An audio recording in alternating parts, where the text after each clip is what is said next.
Now, if he's professional at this, though, I don't know. He may make us look bad. May the Fourth be with you. Students are pumped. Yeah, everybody loves going back to school, especially in this sauna that we call a summer. Man, there's nothing like the smell of the number 2. Number 2 pencil. Oh, gotcha. Seniors in high school do not have recess. We call that lunch. Right. Hello and welcome to another episode of Northside Now. This is the podcast where we take you on a tour through all of the ministries and the latest happenings around Northside Church to keep you better connected with your church family. My name is Patrick, and with me as always are my astonishing co-hosts, Glenn Miller and Kevin Bryant. Astonishing. I am astonished. Yes. That's a big word. That's a big word. That's a 20-point word. Yeah, thank you. Scrabble. I bought a thesaurus, so a thesaurus? That would have been at the front, so you made it. I've made it to the A's. Well, that's pretty cool. Hey, guys, I know back early in our podcast, we like to talk about space stuff a lot, right? Yes.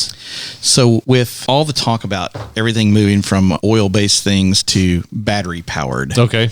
Let's just say we get to a point, because, not long ago we were talking about, AI and all that. Let's get to a point of how do we send rocket ships to the moon or to do satellites if all we're using is batteries? How do we provide thrust? How's that going to work? Oh, there it is. I finally did it. Yes. It's a good question. I think that there is a company called Electron that is, I cannot remember exactly what components, but it's a lot electric. Yeah. Just stop and think about that. But obviously there's still a combustion aspect to it. So I read something a while back and I don't remember the specifics, and part of that is because I didn't really understand it then, but it had something to do with like quantum mechanics, and the article was saying that basically we wouldn't even need to worry about thrusters and like combustion engines or anything like that they would do it with quantum entanglement, and basically, I don't remember exactly how it worked, but it would propel you through outer space. Like you'd have to get to space and then you wouldn't need your fuel until you got to the next planet to land. Now that makes sense, but you got to get out of the atmosphere, right. And that's actually the largest push and draw consumption of fuel. Yeah. They do have some engines, I think, that, like you said, Patrick, that are other powered. Yeah. But I don't know how you get out of the atmosphere with... You'd almost have to have a fossil fuel push, at least from what we know today. Yes. And that's the reason I bring this up. Because we have an educator with us today. Okay. She's going to teach us all about string theory and quantum mechanics. Her name is Judy Brown. She is the head of school at Trinity Christian Academy here in Jackson. But most of y'all probably know her really as Lauren and Lindsay's mom, right? Yep. Welcome to the podcast room, Judy. Thank you very much. Thanks for having me. And Brian's wife. There you go. We do need her husband on this podcast, and let me tell you why. Why? He is like a YouTuber. He's really? A podcaster. He does all these famous things, and he would be the most famous person we've had on the podcast. Now, if he's professional at this, though, I don't know. He may make us look bad. And he might want to use a video, and we can't video the podcast room because we can't. So I don't know why. Super secret. We can't give away a secret location. It is special. It's beautiful, isn't it? Mm-hmm. It is. All of our decorations. Now, please do not take these decorating tips to Trinity. Okay. Because everybody would want to come to your school. It will just inspire creativity like you wouldn't imagine. Yeah. Right. So, are y'all teaching how to get rockets to the moon using batteries? Somewhat. Wow, there we go. There you go. They're building the foundation. I mean, when you stop We and think have about a that. strong STEM program, Yeah. which is very exciting. They do build rockets and robots, which is something that I certainly didn't do in school, but Oh, no. it's something they're doing now, and I'm talking with early education students. That's awesome. That's cool. That is so cool. It is. So it's fun to do the stuff you get to do with education today, right? It is. Yeah. So let's talk a little bit about how long have you been in education? Well, I've been in education for over 25 years. Oh, wow. But I've been at Trinity for 22 years. Okay, cool. Part of that was as a teacher. I came to TCA as a teacher, and one of the best things I've ever done with my life is teaching. It's the best. Yeah. And then transitioned into administration. First as a principal, a high school principal, and when I taught high school. Yeah. I love high school students, respect high school students, and I transitioned to be a high school principal. I was high school principal for 5 years, a little over 5 years, and then transitioned to be the head of school. Oh, cool. which is God's calling and not my desire, if that makes any sense. But it's definitely a calling that, I depend upon Him for. But education was a dream of mine. My first grown-up job was for an investment company, and I loved that. I worked in customer service for an annuity corporation, but my dream was to become a teacher. Yeah. Oh, wow. And at first I thought I would homeschool our kids. We have 2 daughters, but I'm sure they thank God that I didn't follow through with that. They have very different personalities and different giftings, and I think homeschooling is one of the highest honors in education. But we went a different route, and at least I was able to be with them, during the school day. And when we moved to Jackson, was really our first experience with anything other than public education. I'm an advocate for great public education. I still am. But we had the opportunity to become a part of the TCA family. And depending on how long you've been in Jackson, I don't know, but TCA is 36 years old. Yeah. And, and I've been there 22 years. So we came right in the midst. Yeah, really. And it really gave an opportunity for my husband and I as young parents, strong in our faith, but really ignorant in our faith, that we weren't alone. And so we were able to come alongside, our church, and also with teachers and leaders who were seeking God above all else. And it's been an honor to be a part of that community, but in the Jackson community. Yeah. But as far as how long I've been in education, long time. I just had a really good idea, too, for a podcast. We need to get Brian as a 4th, and then we would all be husbands of educators. Oh, it's true. That would be kind of wild. What would we call it? I don't know. There probably is no podcast like that. May the force be with you. Hey. That's a good one. Thanks. Yeah, I never thought about it. We can talk about all the things we haven't learned. Yeah. So you're in here, and all of our spouses are educators as well. That's right. That's awesome. That is cool. So you know the life of education. Yes. If you've never been in education, if you've never taught, then you think, being a teacher is the ideal job, because here's the lie. Oh, right. You're out by 3 or 3:30 every day. You have all of these days off during the school year and summers off. Right. And if you teach, the truth, Well, and if you're an administrator, then you get people like me who are calling you at 8 o'clock at night and getting onto you because you're answering from the school in the I summertime. don't know who you're talking about.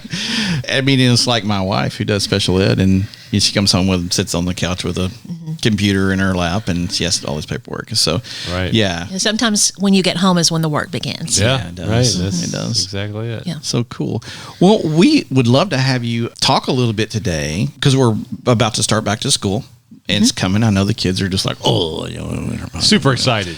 Students are pumped. Yeah, everybody loves going back to school, especially in this sauna that we call a summer this year. But it's important that we get started off in the year in a right foot, right?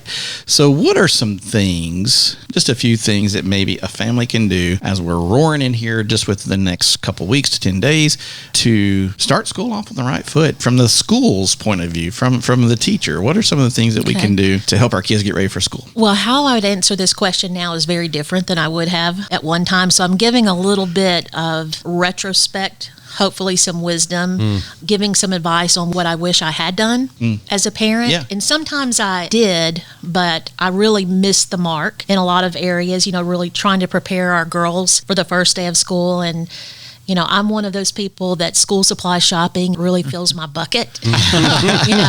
All the school supplies, getting organized, that's very important. In fact, my first piece of advice to parents would be pay attention to the small details. As an educator, one thing we see that sometimes parents don't see are what stressors are for kids when parents aren't around. When parents aren't around, we see a different side of children very often, and often the best side of children.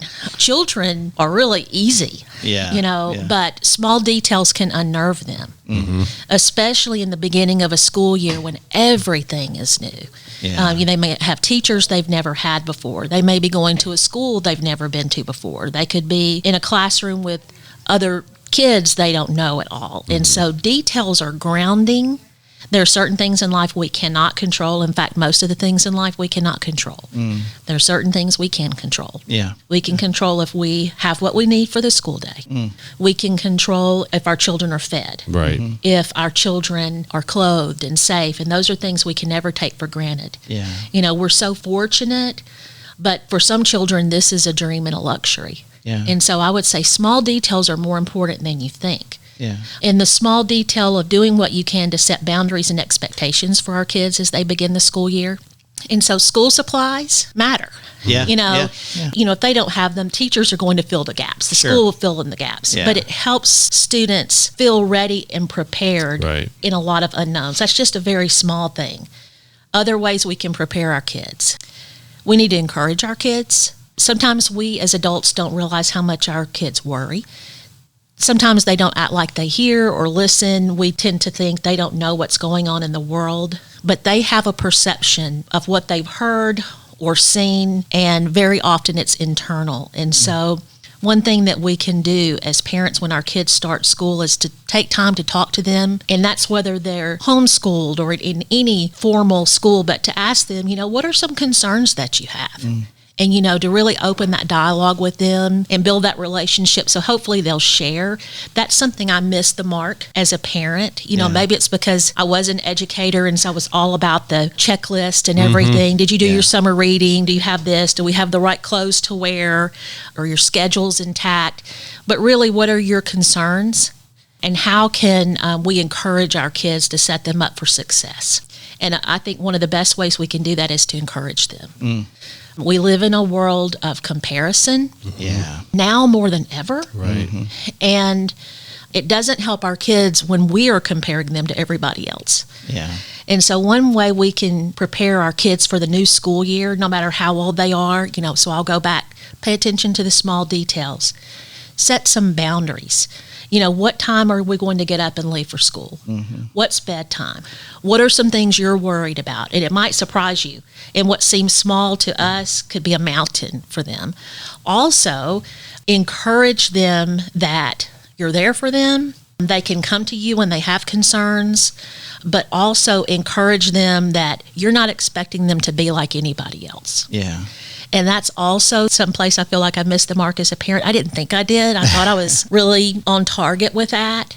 But when you are in education, there are these markers of success, right? And it's easy to get caught up in those. Yeah. So if you have a high school student, you might think, well, if you make this score on the ACT, then you're a success. Yeah. Or if you're on the starting lineup of this team, then you're a success. Yeah. Or if you win the spelling bee, then you're a success. But what about all the other kids? And so an encouragement for your child that their standard is not to be the best in the world, but to be their best. And it seems small. It seems trite, but think about how it would change a child's mind and heart if they really understand that their goal in life is to be their best. You know, how God made them. And that's where Christian parents, I think, have this responsibility. You know, as we prepare our kids for school, part of what we must do is train them for what God expects.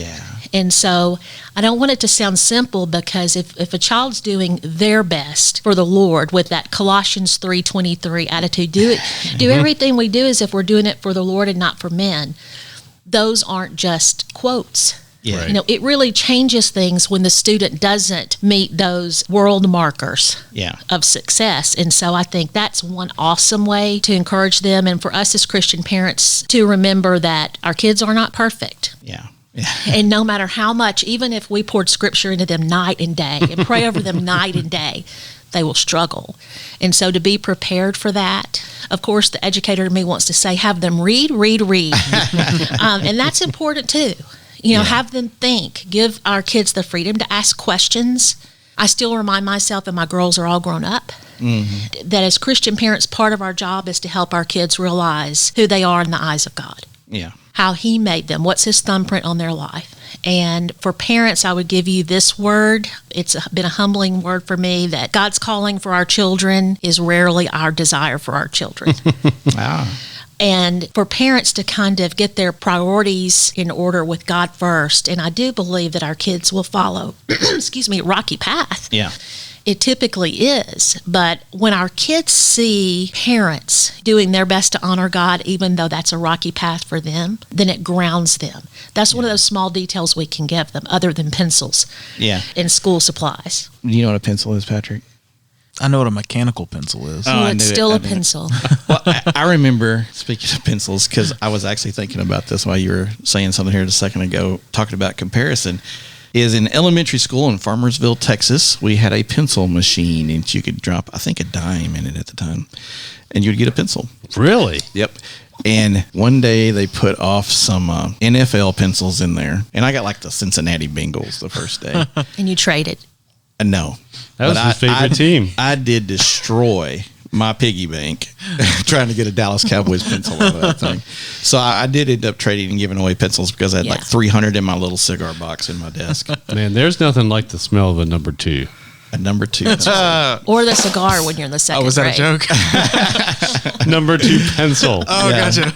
Nothing like the smell of a number 2. Yeah, but that's what, you had a cigar box and you put your stuff in the cigar box and the crayons and stuff would make it smell. There was a distinct, yes. Do elementary classes still smell like that? They smell. Cigars? Do they still smell like cigars? I smell hope they like do. crayons and Crayons and Yes. glue Yeah.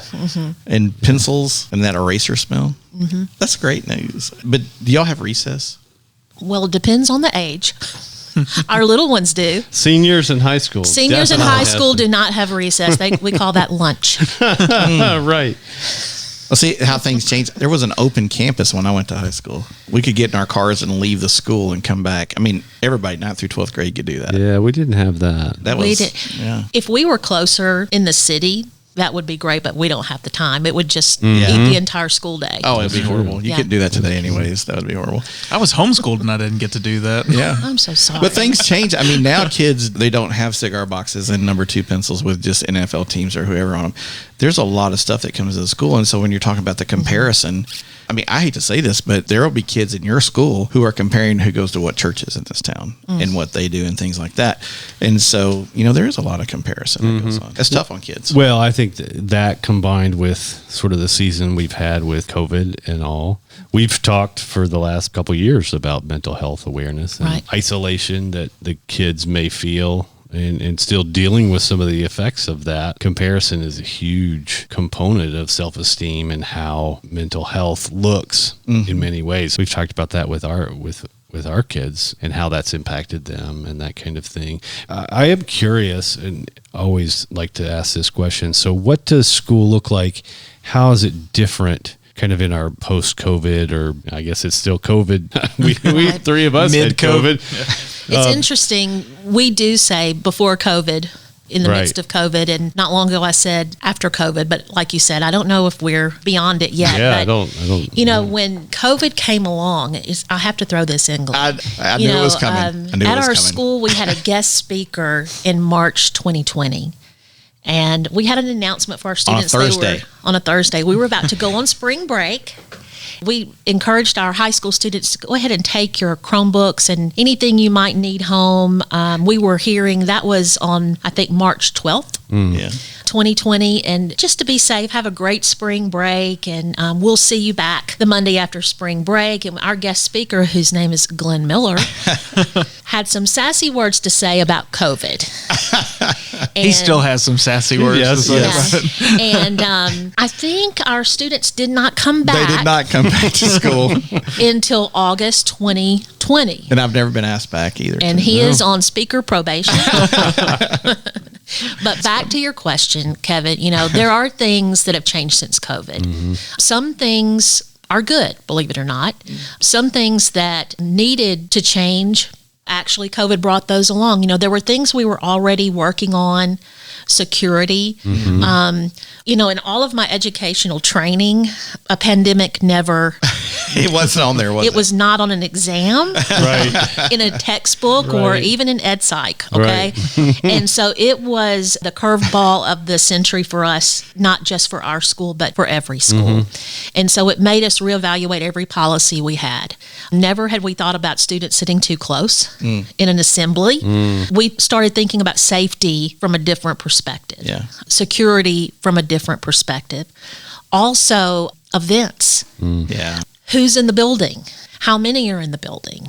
As far as the way our students learned, we were really fortunate that we had already transitioned to a one-to-one program, so that all of our students already, at that time, 3rd through 12th, had a device. We had Google Chromebooks, and so we've expanded that now, so even our little ones have them. But we were able to transition and pivot, but even with the best efforts, it was not the same. Yeah. And our teachers did a tremendous job. In fact, I'm still humbled when I think about what they did and the time frame in which they did it, the quality in which they did it. The creativity. The creativity. Yeah, That's amazing. The patience. And so we were able to transition to a virtual classroom so that it was live. And then we had the capability to record classes. Gone are the days that a student can say, I don't know what we did in class. Right. Because our classes are recorded and they could literally watch them at night. That would have been a nightmare when I was in school. Now, let me ask too, because when all that happened, it was a nightmare for me. I really felt bad for the kids. So if you're listening, I was cheering for you. Now, y'all actually let them have snow days, right? Because I was afraid, we can do I've this heard all of virtually. this. No more snow days. That's no fair. I've had the fear of this is the end of the snow day. Yeah. And you have to understand those concerns and tears came from teachers. Totally. The students, they didn't really think of that, but funny. the teacher's like, what does this mean for our future? And so we still calculate snow days into our calendar for mental health. There you go. Well, my brother is a high school biology teacher, and I remember him when this first started, the frustration that he had with still trying to do things or adjusting things. I think everybody had to put what they were doing sort of on the back burner and figure out how to do new things. The frustration of technology, working and not working, and then just all of the things that went with it. We talk about frontline workers when it comes to healthcare, and rightly so throughout the pandemic. But teachers, I can do nothing but praise them for all, like you said, the figuring out how to make things work when the plans maybe weren't in place. And so that's what tons and tons of teachers have had to do, are continuing to do. But education, my daughter's in college, and she had, I think, a semester and a half, the way the timing worked out, before the pandemic hit. And she's had most of her college career with those rules in place. So online learning, a lot of isolation with masking and numbers of people in classes, and just a lot of different things. So that's what her college experience has been. And for me, I can't imagine what that would be like, but it's the teachers that made it happen. They really did. And one thing that we have to really help our teachers with now, I'm realizing it more and more, is to help them set boundaries, because in a technological world, there's no downtime unless you create those boundaries. Yeah. And so teachers, when I was a teacher, of course, we had email, we didn't have stone tablets or anything, but we were not accessible. I was not accessible 24/7. Yeah. And there's this sense of expectation sometimes when people don't understand the weight and responsibility of a teacher and the roles that they have and their infinite roles of responsibility for them, that they can't be on call 24/7. Yeah. And so with technology, we have to try to set boundaries for our teachers that these are your hours, here's your expected response time. Also training with students on how to communicate, when to communicate. You don't send an email at 1:02 a.m. Right. and expect an answer by 3 a.m. or you're frustrated. But that communication and boundaries has become more important. We were fortunate enough to stay in school. There were times that we may have had to have a certain class be out for a few days for quarantine, but as a whole, we never closed our doors. But I'm keenly aware of schools throughout our country and even world that were out. I have friends in other states, and their kids were in remote learning for an entire school year. We know that there are effects on learning and social skills. Like I said, we were fortunate, but we're still working through that. Yeah. But socially, it's a different world of education than any of us, experienced. It's just a different world. And students miss people. Oh, yeah. And I know this is a crystal ball question, but when do you think we'll start seeing that kind of ease out a little bit, where you won't be saying like, these students were so affected by COVID? Will it be a whole generation? Would it be this whole second grade up? Or do you think it'll happen a lot quicker? Well, I think that is a crystal ball question. Yeah. And I do think it depends. Each situation of learning is so unique. Yeah. You do have some students that were out of the classroom for an entire year. It's so unique, and there are different effects. Some students are behind academically. Yeah. For some students, remote learning, it was right in line with their giftings. Yeah. Right. And for others, you had students that normally excelled, and all of a sudden they're struggling. So I think it's very unique to the student and then the circumstance they were in as far as education. But I don't know that we're going, like most things, we're not going to know the effects until we're past it. I think we're all trying to do our best to be proactive and be in front of some of these concerns that we know that we need to be on guard for academically and with their mental health. Yeah. But some of that we're not going to understand for years to come. Yeah. But I do think that there are advantages that will come from this. There are already advantages, but even with our students, I think that they're developing skills that we didn't develop at that age. It's just different. Their educational journey is very different. Our seniors that year, not just our seniors, the class of 2020 will go down in history. Right. Totally. Whatever school you were in, the class of 2020, you have bragging rights for a lifetime. Because they were the class where the world paused. Right. Yeah. Oh, I think it's similar to December 7th. It's that kind of class time. It's that kind of generational shift. No doubt. No doubt. So you talking about a little bit about the classes. Let's say I'm a junior or senior and I'm coming to school and, do I go to college? Do I go to trade school? Do I go to the military? Do I just take a gap year and tour the world? What's great advice for parents and students? I know there's so many just different varieties and it probably goes down to the individual for sure. But are you seeing trends? Because I know everybody's talking, go to trade school. You make a lot of money and you don't have to go to school. But what are y'all seeing now? And I know the pandemic probably did play a little bit of a role in that as well. Well, I will say that as an educator, God has really taught me a lot in that area because earlier I spoke about those markers in education that you perceive. Those are the success markers. Yeah, so if 100% of your kids go to college, then you're a great school. Or if you have a certain average for ACT scores, you're a great school. And for our school, with it being as young as it is, really, I think for a long time, the school was trying to get their footing and validity in the community and respect and wanted that credibility as a strong academic school. And so when I came along, I taught honors classes, and so the expectations were very often too high. Okay? And so where God humbled me is if we are believers and we believe that we're created in God's image and that He has a unique plan for our lives, and Scripture doesn't say a word about college, then we need to really humble ourselves even in education and really think about what's best for the child, because we all want our kids to be safe and to learn. I pray we all want that. Sure. But success is different, and we've had a paradigm shift.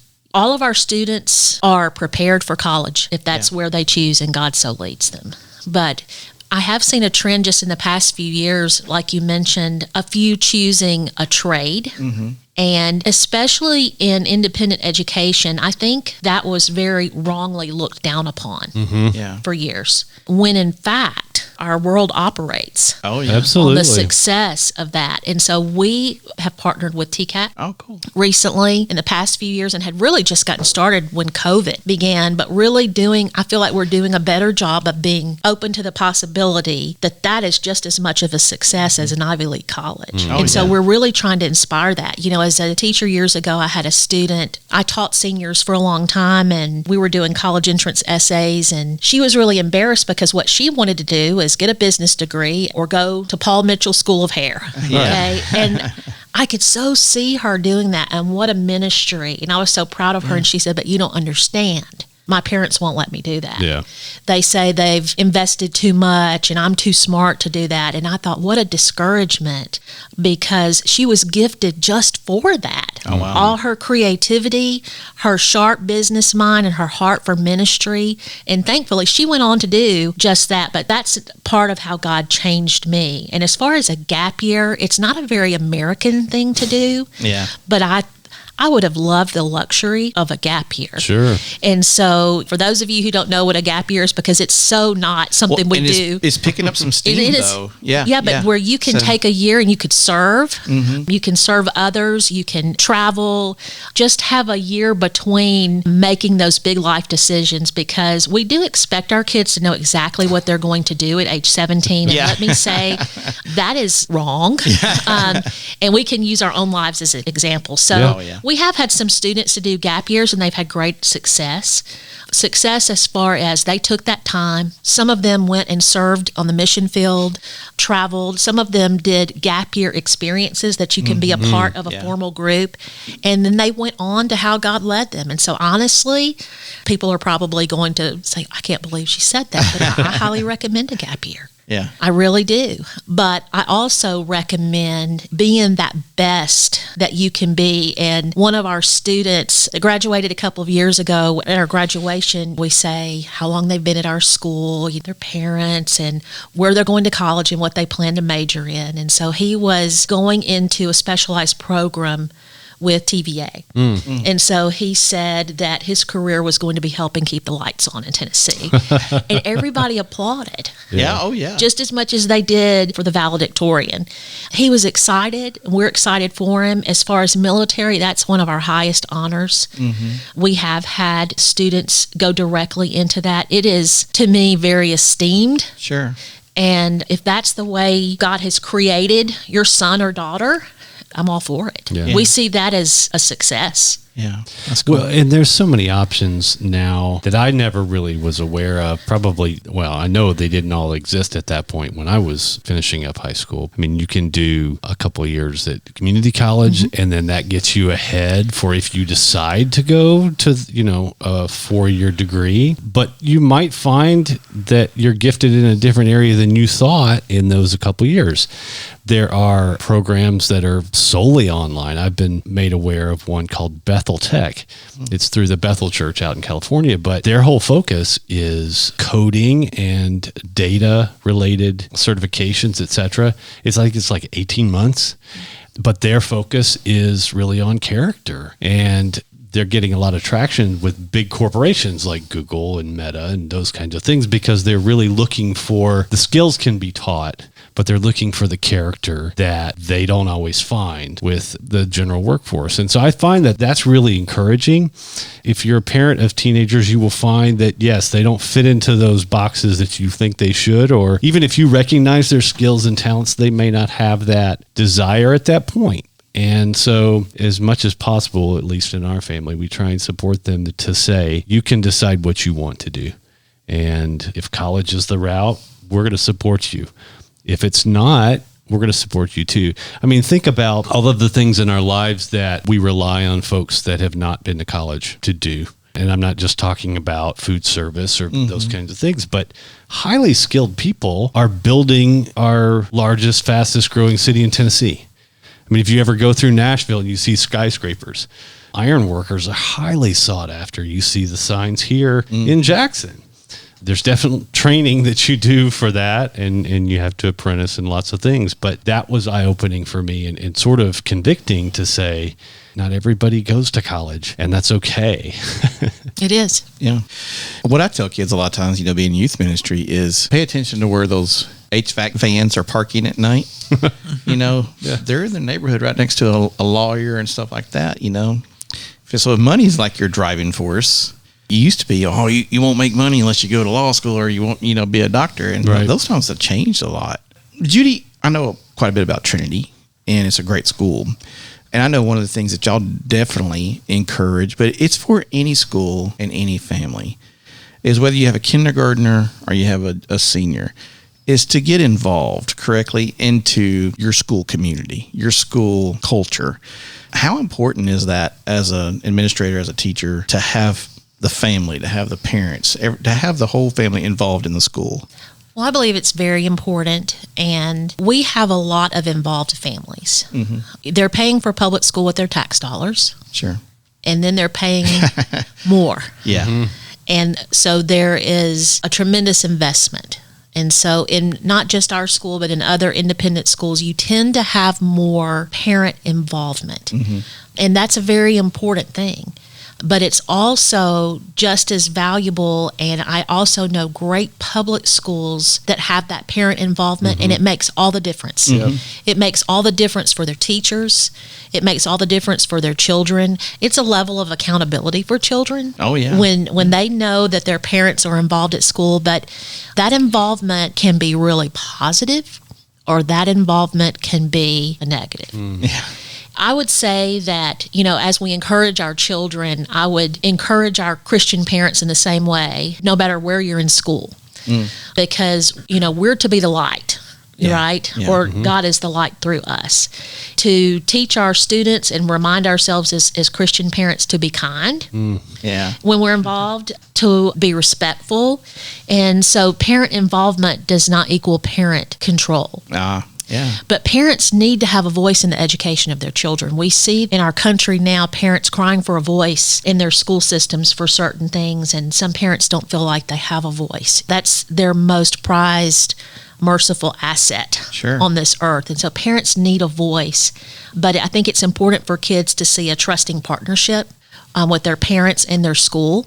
Parents should look for the good, but be wise, and also be advocates for their children. Our children need their parents as advocates, and schools should be advocates, but that partnership is very important, where you have a trusting relationship, that you don't just accept everything as okay and truth, but choose your school carefully if you can. But also to know that honoring relationship, when we're kind and respectful, when we speak respectfully of others and our school and our teachers, our kids may not, but they're more likely to. You know, if our parents speak disrespectfully of a school, and it doesn't matter whether it's public or private. But if it's a public school and parents are speaking disrespectfully of the school or their teachers or their coaches, that has a tendency to funnel down.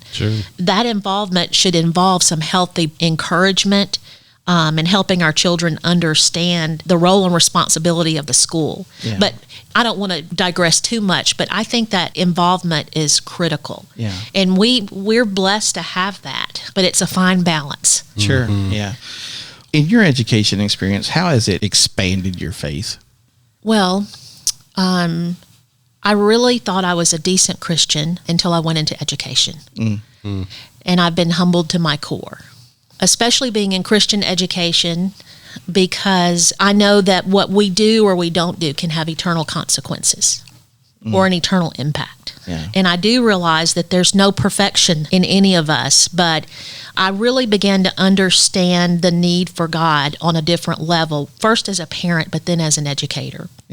When you have all of these personalities in your classroom, all these different needs, and students walk in every day with a new set of burdens, needs, desires, hopes, wishes, and you realize there's no human way that you can know all of that and meet the needs of those students in your school classroom. That's very humbling, especially when it's your desire to do that. So that was humility, but as an administrator, it took complete surrender. Especially if you want to be organized, you want to be a godly leader, you want to set the tone for excellence, but also for God's grace and mercy, and you want, and you realize you're nothing. That you're nothing without God. I think that being in education has absolutely strengthened my faith. I thought I needed God, and now there's no doubt. There's absolutely no doubt. Any day that teachers get home safe, no matter the school, any time that our teachers go home safely, that our students go home safely, it is a miracle of God. And I realize that more and more every day. Being an educator has absolutely strengthened my faith. That's cool. Well, it's almost time for school, and that's exciting. Back to school. Back to school. So thanks for coming. Is there anything else that maybe we forgot, or it's just absolutely critical for a family going back to school this year? I would say, I told myself, because I didn't know how to prepare.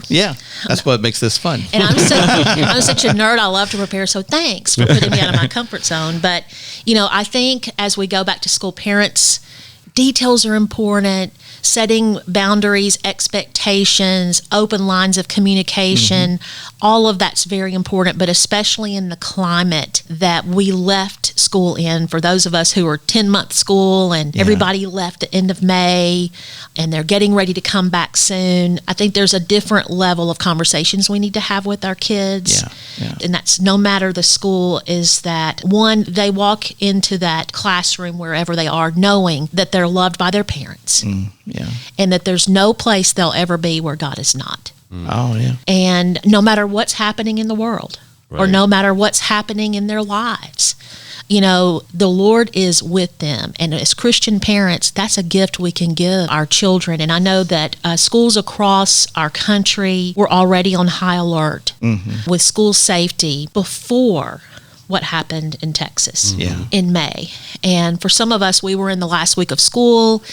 So everybody was already on high alert. We plan and train all the time. But that was another crossroads. And our children have been hearing of that. And so anyway, as we begin this awesome new school year, is that we don't begin it in fear. And to affirm our children, no matter how old they are, whether they're little bitty about to go, you know, into kindergarten, or if they're, you know, about to graduate high school, I think it's so valuable that we as Christian parents teach them that our ultimate safety is with the protection of God. No matter what, no matter when. I think that's one of the best things we can do for them. And as we prepare for our kids to come back to school, I don't want them to feel afraid.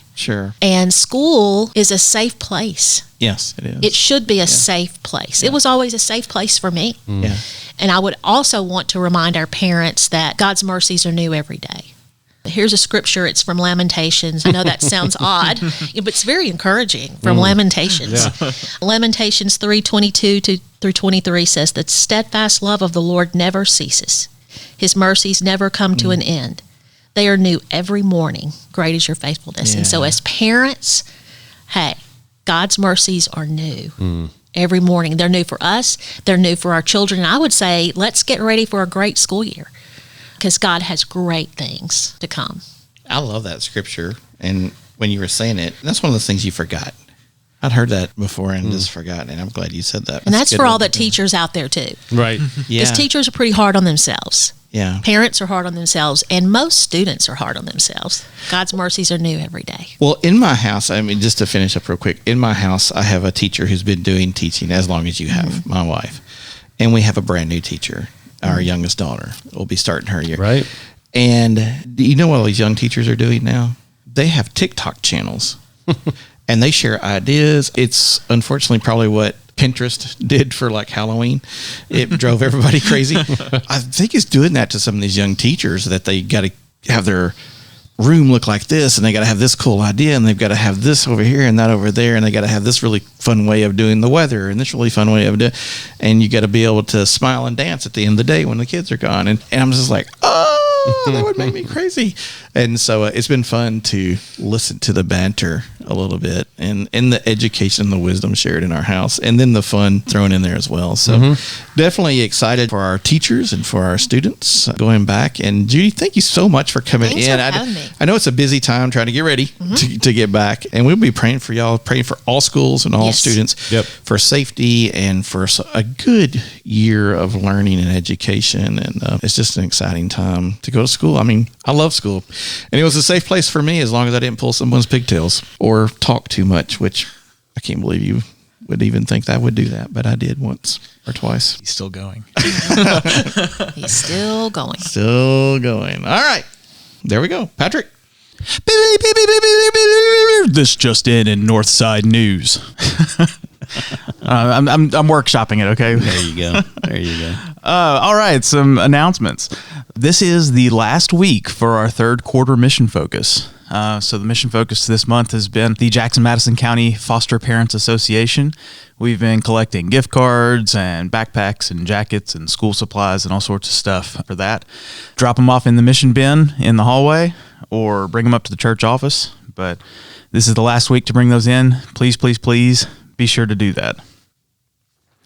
Also, on July the 31st, we are kicking off the new hospitality team, the Connect with Northside team. Cool. So you'll see, hopefully this Sunday, you'll see a lot of new people, at the welcome stations, opening doors for people, just outside in the parking lots, helping people in. It's going to be a new day. So good.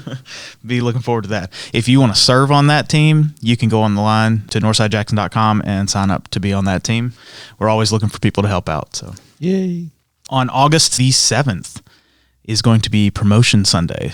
That is when all the little kiddos and the Utes will go to their new Sunday school classes. So put that on your calendar. You can go to northsidejackson.com/groups for more info on that. And then the big announcement. Starting August 10th, our Wednesday night schedule will look a little bit different.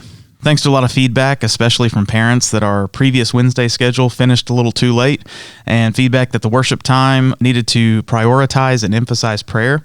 The ministry leaders met and came up with a new streamlined schedule that will address those concerns. So here's the new schedule.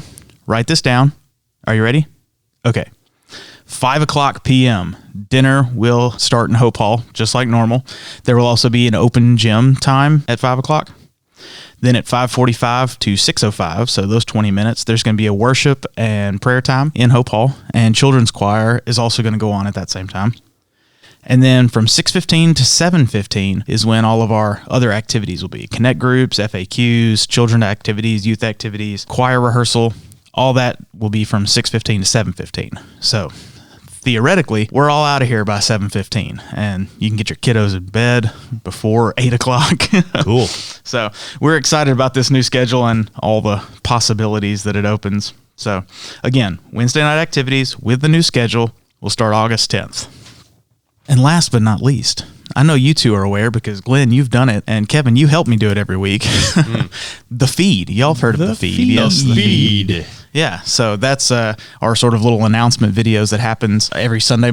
If you, listener, want to be involved in that, want to be star of the feed for 1 week, you can contact me, or you can go to northsidejackson.com/creativearts, and there's a sign up there.